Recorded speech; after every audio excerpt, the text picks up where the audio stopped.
Hello everyone, this is Cross. What I'd like to talk about today is my Dungeons & Dragons 5th edition campaign. This is journal entry number 13.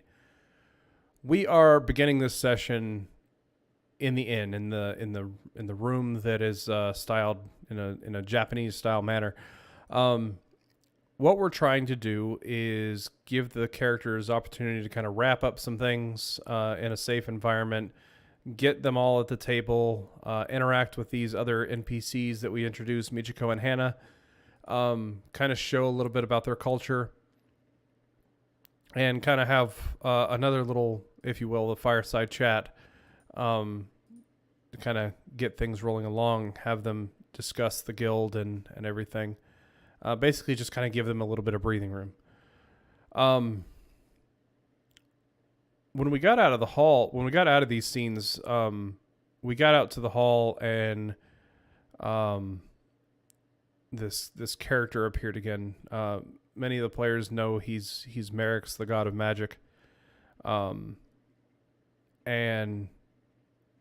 so he's looking at Varen. He gives him a spell scroll, some ink. So this is becoming an interesting theme. The gods basically parting gifts to the characters. What does it mean? The guy just said, I'm going to kill you if I see you next, and turns out he didn't. Well, that's part of it. The uncertainty of when you're going to meet somebody next, I guess. You don't expect it. But anyway, his presence was there. He had the opportunity to be interacted with a little bit further. It didn't happen. That's okay. These are the choices that the players make. Running the game in a sense that the players aren't really in control of their story. I feel like that's sometimes the way it's done, but I'm trying to kind of show that there's another way. And these are the kinds of things that you see some of the other more popular DMs doing. You're Matt Mercer, his Critical Role table for the most part has a lot of control over the story. I think that there's elements of him throwing a main obstacle kind of in their way, and then that kind of blossoms into a bunch of other things. But that's not really for this video. We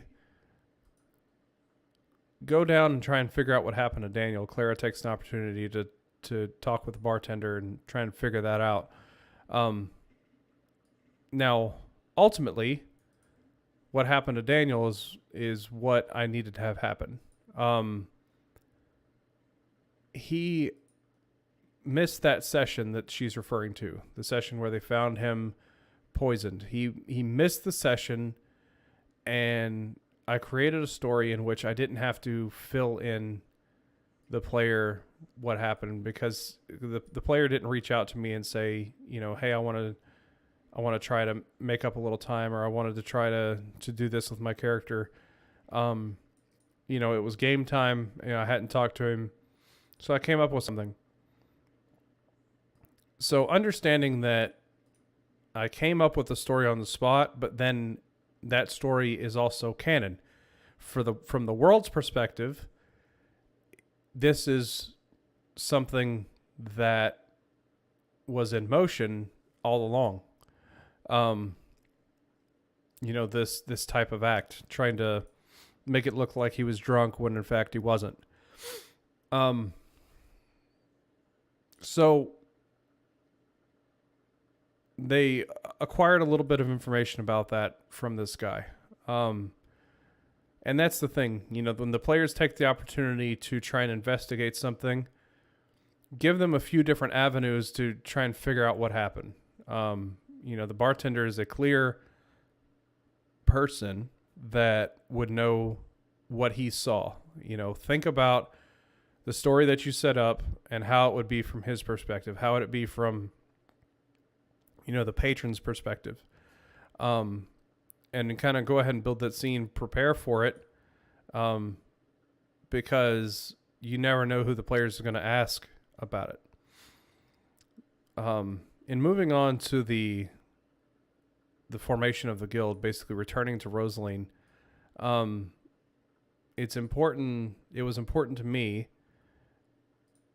to have the characters kind of be a little bit vulnerable to her in giving their blood and realizing that, something magical can happen with this. They're not sure exactly of all the implications, but they know that some pretty powerful stuff can happen. And she keeps it on file for a reason, but she says she protects it. So offering up that vulnerability to her, kind of initiates a level of trust. So then we return to the Temple of the Architect. We're trying to get them in the caravan and get them on the road. We managed to successfully do this, through a little pushing of the NPCs. Now, keep in mind, the players ultimately could have not done that. You can't force the player's hand. You can't, you can. You have the power to do this, but don't. Try not to. Let them make the choice of when they want to proceed.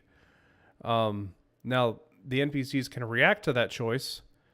They might penalize them with money or something. You're supposed to be on our time. We're paying you 5 silver a day. They have reasons to be upset, but ultimately the players are doing whatever they want to do. Later, we had a scene where Eris Key wrapped herself in the cloak and went to the Astral Plane. Now, in thinking about the Astral Plane, I felt that it would be a good time to, I didn't plan this. I didn't think about a character going to the Astral Plane, but in thinking about how that interacts with the world, I thought it would be a good opportunity to foreshadow what's coming up on the road. And I did so. The line, I hunger, feed me. That's a common line to use, with villains. But in this case, it is very appropriate. Which in a lot of cases that it's used, it sort of is. You think of the blood drinkers and stuff like that. In this case, it's used very differently, but ultimately, it's also familiar to the players at the table that these lines generally mean something very bad is happening, something very evil. And that's all you really need. You could tell them that in a couple of lines of dialogue, and they understand. Moving on from that, kind of towards the final scene, the big reveal of what's going on in Ironton, what's going on at the Foundry. And this is another example. Several sessions I've left off on these cliffhangers. You see it in not in movies, but in TV a lot. At the end of the episode, the character is kind of staring at their next obstacle or their next villain, so to speak, and then a fade to black kind of scenario. Come check out the story next week to see how they deal with this.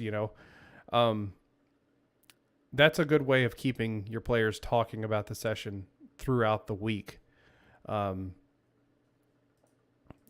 so far it's worked out very well. But ultimately, this is a transitional episode. We're trying to transition out of Lesage back onto the road. And then we're going to revisit the road we traveled so many episodes ago and see how it's different. At this point, this reveal was the villain point. Some people ask, what is a villain point? I've described it in a few different ways. I've described it as When I think of an alteration to a story that's just really messed up, and it's like, nah, I really can't do that, but I have a villain point. So yeah, let's do that. That's the kind of attitude I have towards the villain point. Mechanically speaking, a good way of explaining it would be, at some point in time, the storyline, as far as in the player's direction, took a critical failure moment. Something critically failed that started a domino effect. Okay? And the longer and longer it takes for the players to kind of get back to this story, the more dominoes have fallen, basically. Now, I spent this villain point when the characters were, I can't remember, they were still either, they might have not even been in Lesage yet. I can't 100% remember. But the point is that I've had, a few days in game and a few sessions worth of time, for this story to kind of reach this point. Plus, it kind of adds a little bit of sportsmanship to the game. The players know that I'm not just doing this to it. Well, let me just say, it can appear doing something like this is trying to, mess them up. They had made a deal for these silver weapons and everything. Had I just done this, they would have been like, oh, you changed the story so that we couldn't get our silver weapons. Maybe. But because I spent a villain point, okay, this fake currency that I said that I have, which, I have rules for obtaining them. I get one every 5th session, or I can make deals with them. Explain that here in a minute. But basically, because that villain point was spent on this story and they saw the story, they were like, yes, this is what I expect from a villain point. Okay. Now, how I earn them, I get one every 5th session. But then I can also acquire them by making deals with players.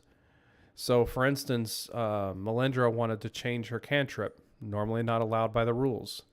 I told her, okay, if you spend a hero point, I'm going to get 2 villain points and you can change your cantrip.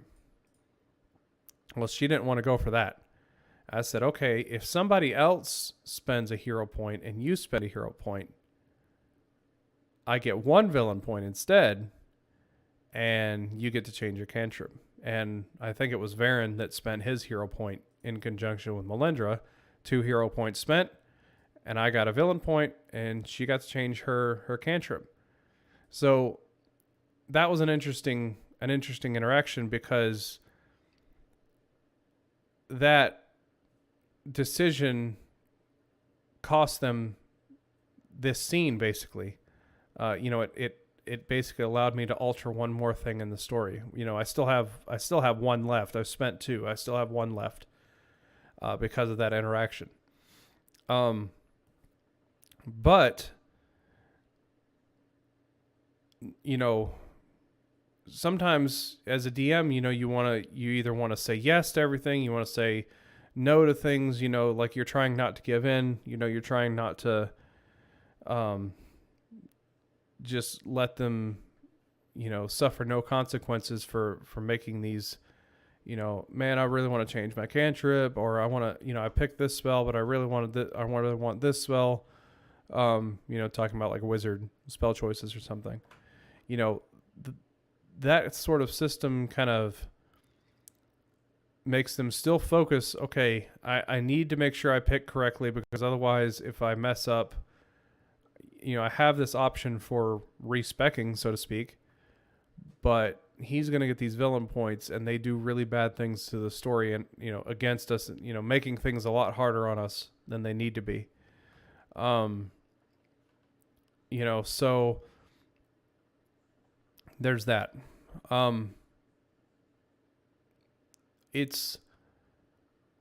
That's really the best way that I can explain it. It's meant to be this free form style thing. Hero points are not what villain points are. Hero points are meant to give advantage on rolls. They're meant to allow you to re-roll a roll, or do something outside of normal spells ability. A hero point was used to restore the blood that had been cleaned off of an item. That's the types of things that hero points are for, and that's they're very interesting items, or a very interesting mechanic. That kind of gives you a little cushion when you want to try to do something outlandish. I'm going to spend a hero point. I'm going to get advantage on this. I want this to succeed. So yeah, if you have any questions, post them in the comments below, and I'll try and get to them as fast as I possibly can. And we'll see you guys next session.